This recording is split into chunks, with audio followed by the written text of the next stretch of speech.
Welcome to the Rogers Kakasungura YouTube channel. A big thank you for the support you're granting this platform. If you're watching this, make sure you click the subscribe button and remember to turn on your notification bell. There's what we call the Bondo factor. The Bondo factor. Bondo factor. Bondo is Raila Odinga's rural home in Siaya, and this is where Raila Odinga was buried. The corridors of power are whispering that there could be a possibility that Raila Odinga's wife, Ida Odinga, might make her way into the Kenyan politics and maybe to carry the weight in the ODM politics. That is a whisper. As we speak right now, there's what we call the united opposition.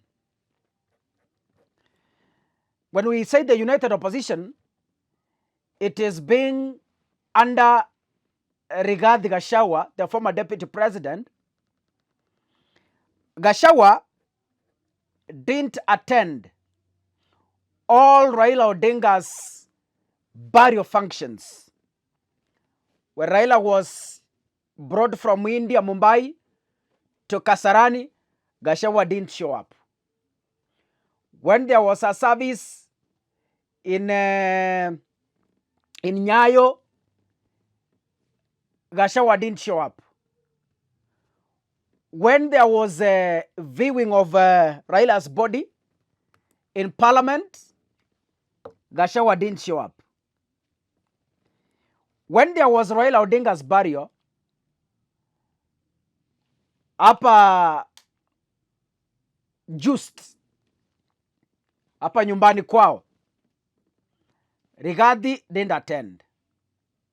And since then, Rigathi has not been in Bondo, as even people flock there to lay their flowers and say goodbye to Raila Odinga. But the corridors of power are whispering that Rigathi Gachagua, Wiper leader Kalonzo Musyoka are planning, though Musyoka has already been there, but it is said Gachagua planned, it didn't materialize, because you remember when Gladys Wanga took to the pulpit on the media and told Rigathi, don't ever step in Bondo. But Raila Jr. said, we welcome all visitors to come and mourn with us. There were rumors 2 weeks ago that Gachagua was heading to Bondo.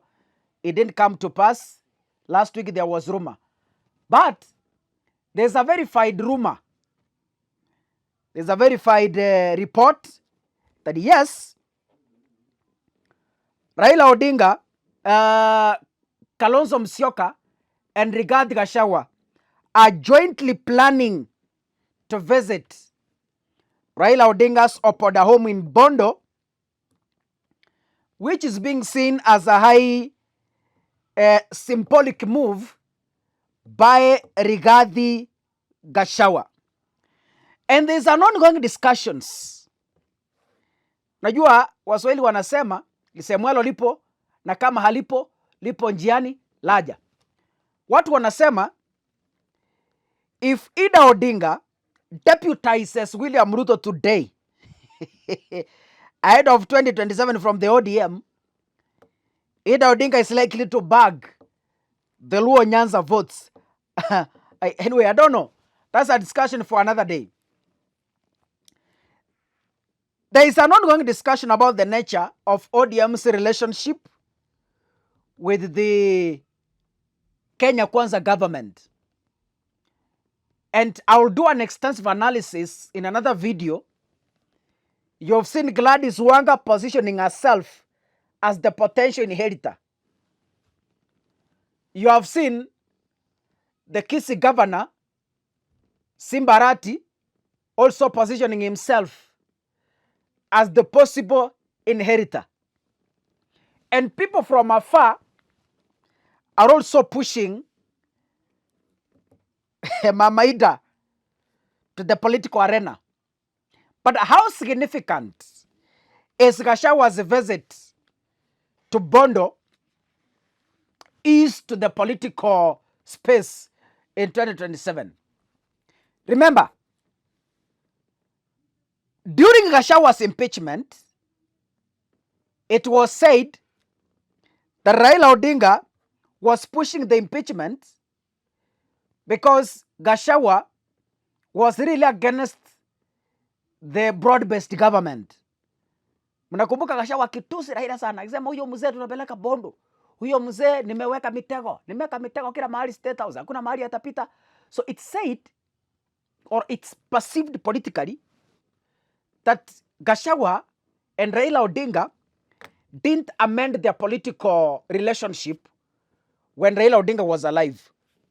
So by Gachagua visiting Bondo, it is a mighty show of forgiveness and an acceptance to accommodate the Odinga family into the plans of the united opposition if such a time comes.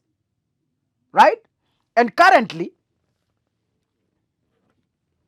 Gachagua is positioning himself as the Mount Kenya kingpin. All along, it has been told, some Kikuyus have grown knowing that Raila Odinga is an enemy of the people of Central Kenya. And the people of Luo Nyanza have grown knowing that Central Kenya is an enemy of Luo Nyanza. So by Gachagua making that trip, tuliona Martha Karua alienda, Uhuru Kenyatta alienda, na Gachagua akienda, it removes that kwamba kweli sisi we are one team. Either you are a Kikuyu or you are Laluo, sisi ne brothers and sisters. But let us wait and see if truly Gachagua will make his way to Opoda Farm to go and pay his last tribute to Enigma Raila Amolo Odinga. Ladies and gentlemen, in my next video, I will be analyzing the Mount Kenya leadership supremacy battle. I have done a sketch of analysis here, and I will give you bit by bit. I'll break down for you in my next video. We are approaching 200,000 subscribers. Allow me PCG you.